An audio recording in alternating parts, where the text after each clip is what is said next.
Hello and welcome to ComputerTechTV. My name is Rick Arter. Today I'll be doing a review on the Diablotek EVO CPA-6170 ATX mid-tower computer case. The dimensions of this case are 7.48 inches by 17.08 inches by 18.5 inches. The weight of this case is 12.76 pounds. This case is constructed of 0.6 millimeter thick SECC steel and plastic. Here are your included accessories that come with this case. You have all of your 3.5 inch hard drive rails here. You have your 2.5 inch to 3.5 inch hard drive sled with 2 rails already included, and this comes pre-installed in the case. I just removed it to show you guys what all the accessories were. You also have a speaker to put onto your motherboard. You have a adapter that goes from Phillips to hex to install your screws if you don't want to use just a Phillips head screwdriver.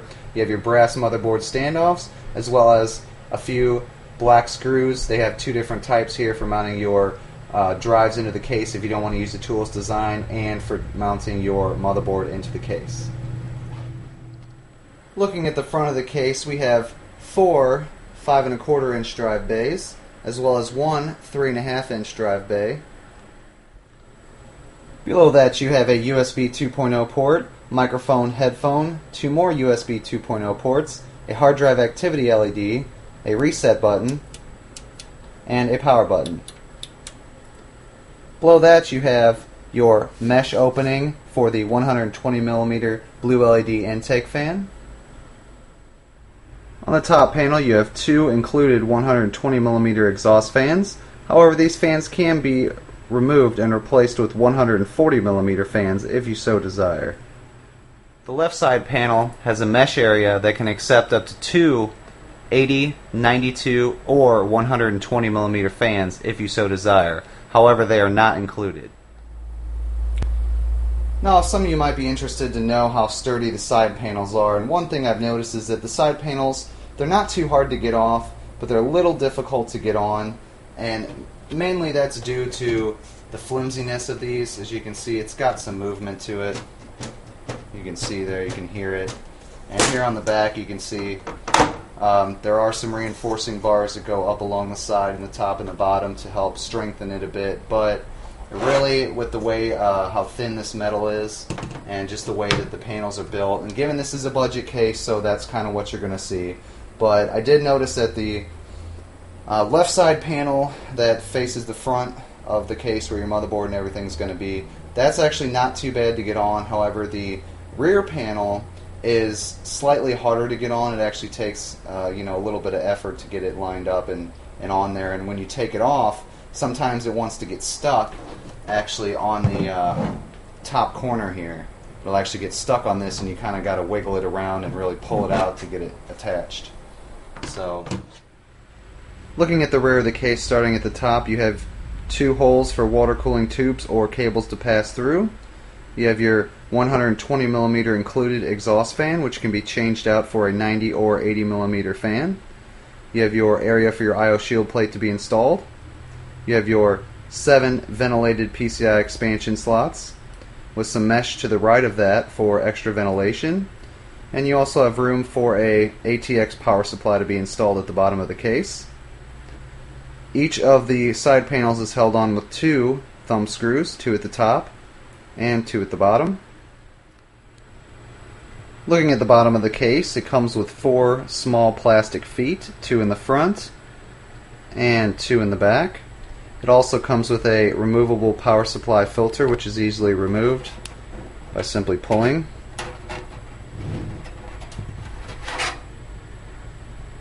And you can clean that and then reinstall it. Nice thing here is that you don't have to remove the power supply to take out the filter like you do on some cases. However, with the feet being so short, you are going to have to turn the case over on its side, which isn't a big deal for most people.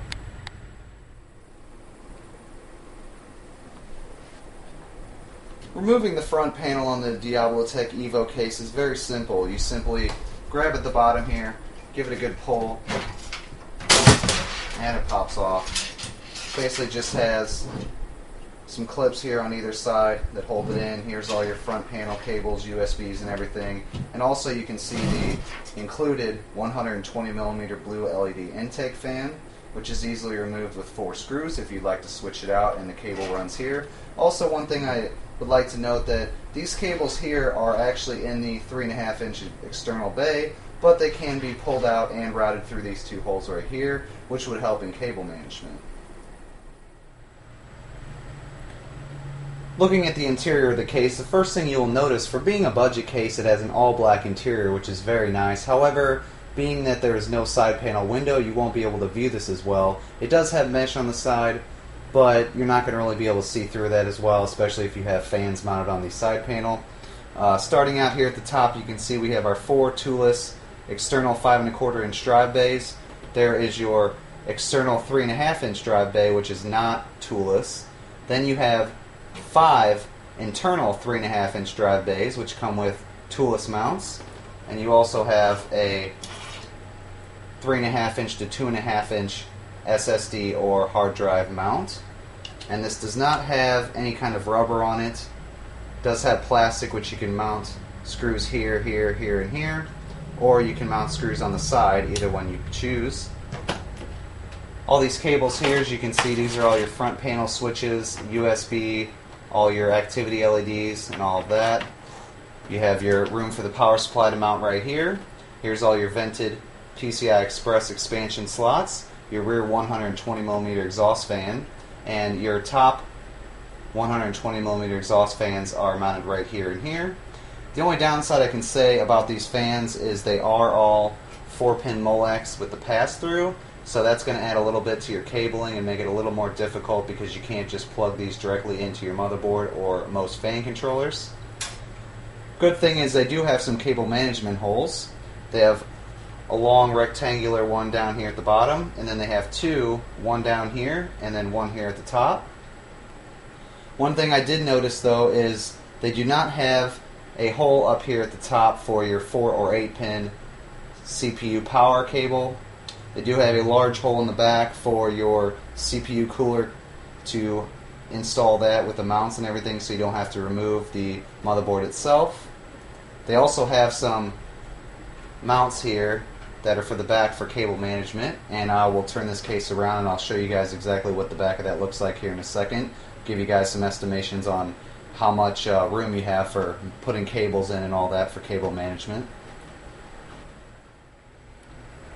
This case accepts video cards up to 11 inches in length, and the power supply, as you can see at the bottom, will be installed with the fan facing down if you choose, and it has a hole there to intake the air into the power supply and out the back of the case. And as you saw earlier, it also includes an easy to remove filter, and there's also 4 rubber feet for the power supply to mount on to reduce any type of vibration from being transmitted to the case.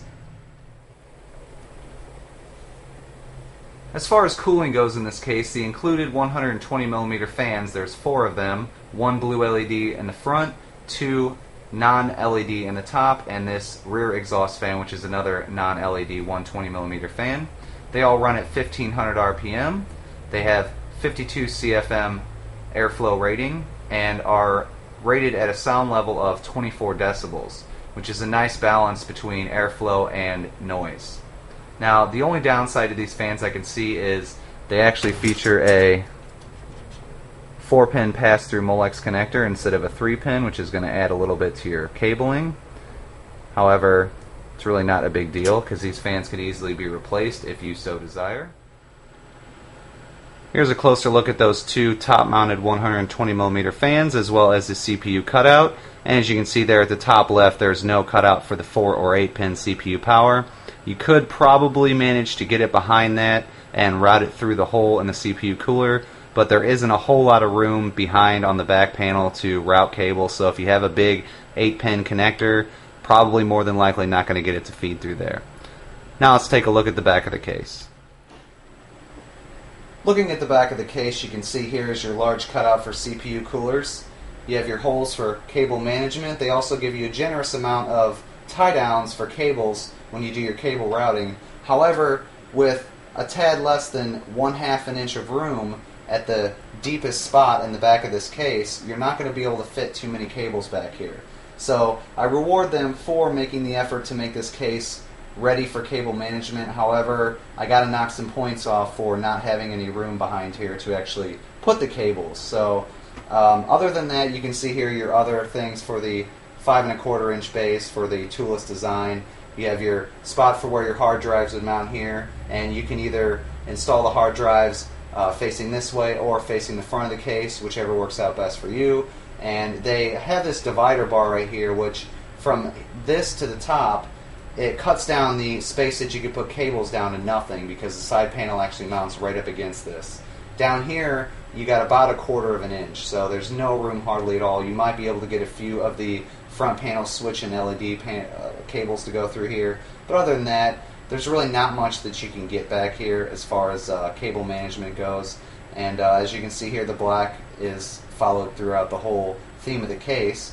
And then here's those cables for the fans, and you see here your cable for the front fan actually runs through here, which you can always move that around. Other things on the back, I can say not too much really. I guess this is what you can expect for a budget case, but like I said, I do give them effort for giving you the option for what cable management you can do with this setup. However, like I said, if they could have just given you an extra, 1/4 of an inch to 1/2 an inch, that would have been generous of them. More space would have made this case excellent for cable management.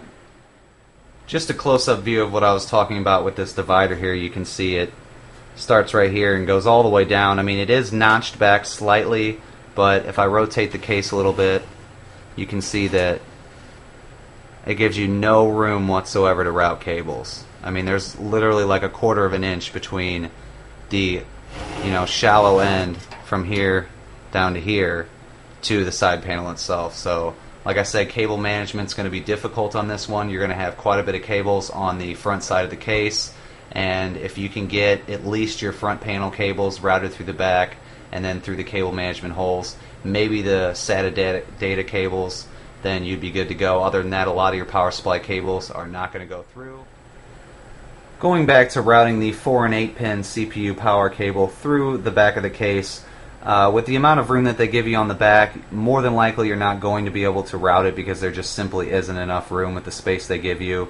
However, this is the top screw for the motherboard. It does sit pretty high up in the case, and if you were to route it back through here, through the CPU cooler cutout hole, I don't know if you're going to even have enough room to snake it around the motherboard with these top fans being right up here. And I just simply don't think that the whole cable management aspect of the case was thought out completely. Like I said, I love how they give the option to have cable management, and they have the holes and everything like that, but as far as the space for the rear of the case to actually have the cables hidden, just doesn't seem like it was thought out as well as it could have been. Now also too, there is no hole anywhere up here, so as far as your rear fan goes, the cables for that, you're going to have to route it through this hole right here, which is possible. However, with the space they give you, trying to get this Molex connector to sit flat is going to be a little harder than what it would be if you had, like I said, an extra 1/4 or 1/2 an inch of room. Now, after giving this case a good look over, I'd like to just finish the video up and talk about pretty much everything I noticed, the pros, the cons, and give you guys what my rating of this case is.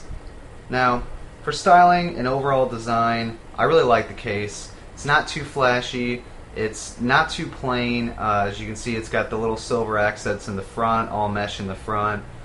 Just pretty much your basic, lower end budget case. But the features are really nice for what you pay, and you can pick this case up for roughly around $50. So if you're looking on buying a new case for whether it's a gaming rig or a media center computer or just an internet computer, check around different sites online. I found this case for roughly around $45 to $50 before shipping and some online retailers, or you can pick it up at your local Micro Center or Fry's. Now, the color and paint finish, color is all black inside and out besides just a little bit of silver there on the front.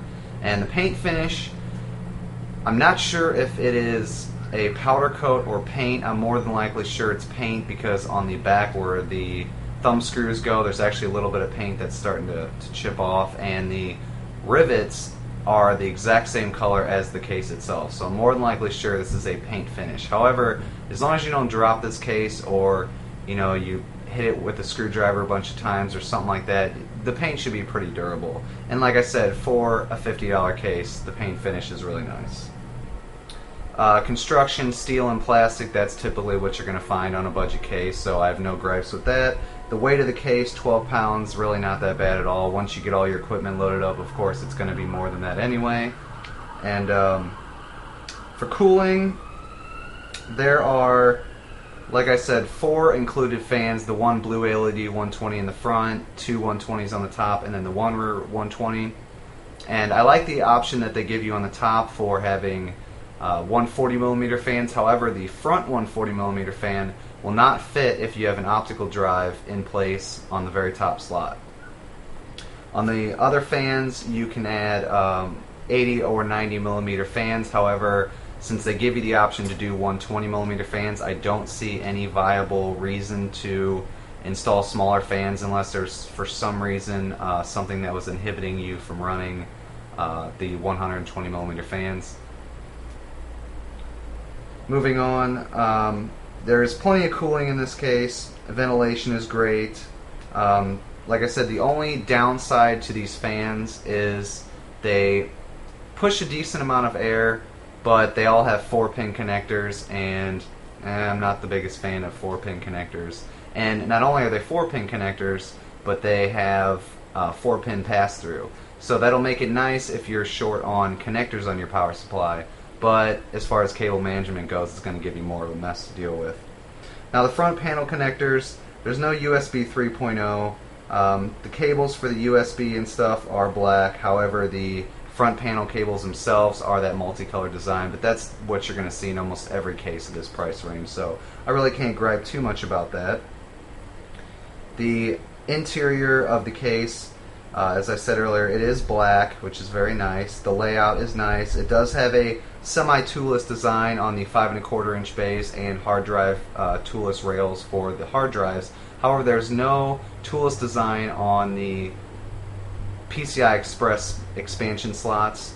However, thumb screws would have been nice, but just the standard screws. If you're a person who likes to, take your stuff in and out, you're definitely going to need a screwdriver for that. But this case is more geared towards the low-end people who are just going to put everything in there and just leave it, until they maybe upgrade one day. So honestly, I'm not really going to count off for that. That's not really a big deal for a $50 case. Fits micro ATX and standard ATX motherboards. The vented PCI slot covers are very nice. No removable motherboard tray. Not really a big deal because they have the big cutout for the CPU cooler. Cable management. This is where my biggest gripe comes in. Okay, now as you saw earlier, they have a good amount of holes for routing cables to the back. They have cable tie mounting points on the back to mount the cables. However, they do not give you adequate enough room to mount the cables in the back. Like I said, you can probably get your front panel cables, maybe some of those fan cables, but really guys, the 24-pin PCI Express, all that. So I mean, if you're running for example, a Corsair power supply with all the cables, any non-modular power supply, for example, is just not gonna work very well with this case. You're gonna have a lot of cables that are gonna be bundled up behind the hard drive cage, or just bundled up on the bottom of the case itself. The holes and the tie downs are in a well-placed area. I will give them that. There's 4 5 1/4 inch bays. There's actually 2 3 1/2 inch bays, not including the 5 internal 3 1/2 inch drive bays. There's one that's external. That's at the bottom of the 5 1/4 there, right above the little front panel connector area. And then there's another one on the inside, which you could run another hard drive possibly. So there's a possibility to fit 6 hard drives in this case. Then they also include the what they call the SSD plank, which you could fit any 2.5 inch drive on that. That is a nice included feature for a low-end budget case. For your water cooling options, they include the grommeted holes on the back for some tubes to pass through. However, the top fan spacing I don't think is set up correctly for a standard 240mm radiator. I'm sure you could get a 120mm radiator mounted on the inside up top there if you have enough clearance, or on the back 120mm fan. However, I don't think that a 120 or a 140x2 radiator would fit on the top. I just don't think the spacing's right. Please correct me if I'm wrong. If I find any more information on that, I will update the video with an annotation.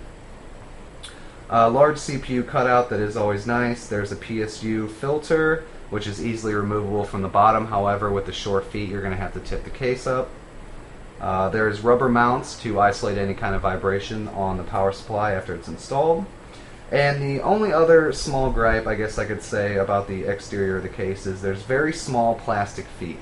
Now, the plastic feet, sure, they might inhibit a little bit of vibration there, but honestly, they're so low to the ground that your power supply is kind of going to struggle to get air in, especially if someone puts this case on carpet, which I wouldn't suggest if you have a bottom-mounted power supply that's facing down. You could easily put the power supply facing up. That's not a problem, since the cables really aren't going to have any room to route behind the motherboard tray. There's only about 3/8 of an inch of clearance from the floor to the bottom of the case itself, so not much room there for getting air up into the power supply, especially when you think that there's a I'd say maybe an 1/8 inch thick power supply filter that's mounted on the bottom of the case. So you know, there's an 1/8 of an inch of room that's gone right there, so there's really not much space between the filter and the floor itself. The included accessories, for what you're paying for this case, it's exactly what you need. They have the black screws. They have two different kinds for your optical drive bays, your motherboard, and your hard drives if you choose to not use the toolless design. There's the motherboard standoffs that give you enough for micro ATX and a standard ATX power supply, and the 3.5 inch drive rails, which they aren't bad. They seem a little loose in the hard drive cage. However, they're not loose enough to cause any kind of problems, I don't think. I think once you get a hard drive all mounted up and wired in, it should get it pretty secure. And there is a little piece of, I think it's silicone, that's on each mounting point where it does attach to the hard drive before you slide it in. So that will inhibit any kind of vibration coming from the hard drives to the case itself. And the tool that I showed you guys before that I thought was tightening the screws down, that is actually for tightening the motherboard standoff, so I correct myself, I apologize.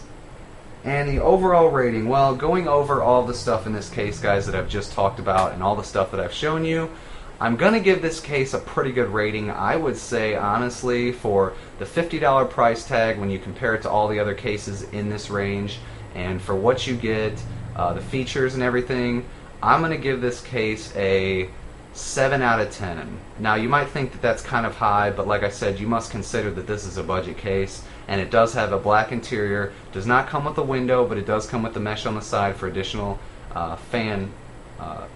extra fans to put on the side. And the only things that I really am going to count off for, like I said, the big one is coming from the lack of space behind the motherboard tray. The other one is for no fan filters. There's filters on the 5 1/4 inch drive bays. However, there's no real filter on the side panel, the top, or on the front. There is some smaller mesh where the front 120mm fan is, so that will kind of catch a little bit of dust. But there's really no real filters except for on the 5 1/4 inch bays. And the filters on there are actually pretty thick, so they actually will catch a lot of dust, and more than likely they aren't going to allow a whole lot of air through them, so depending on how you're going to set your case up. So yeah, guys, I'm definitely going to give this a 7 out of 10, and if you are looking for a budget case in the $50 range, and you don't have a whole lot of stuff that's going to go inside of it, and you don't really care so much about your, how perfect the cable management's going to be, as long as you get the cables tucked away and tied up to where they're not inhibiting any airflow, this is an excellent case, honestly. I did look around at a few other cases in the price range, and other than the whole cable management issue, maybe a few tiny little styling aspects, and maybe the non-powder coated finish, if that is what this is, because I'm pretty sure this is a painted finish. It's really a nice case. The only other thing too is the front panel connectors. There's no USB 3, but they give you plenty of USB 2, and you have your front headphones and microphone jack. And like I said, the cooling on this case for a $50 case It's amazing. 4 fans with the option for 2 more, and like I said, you can put the 140s in the top, so really you can make this case, you know, a silent gaming rig case or a silent HT PC case, or you go, you know, full out and put, you know, some of the highest end, you know, 100 CFM fans in there, and you can create just a nice little wind tunnel with this thing. So like I said, overall guys, this is an excellent case for the value, and I would highly recommend picking it up and checking it out, and you know, maybe building a computer for a client or for yourself, however, you know, depending on what your budget is. So that wraps this video up. I hope everybody has a great day, and lots more videos to come. Don't forget to subscribe, leave a comment, and rate this video. You guys all have a great day.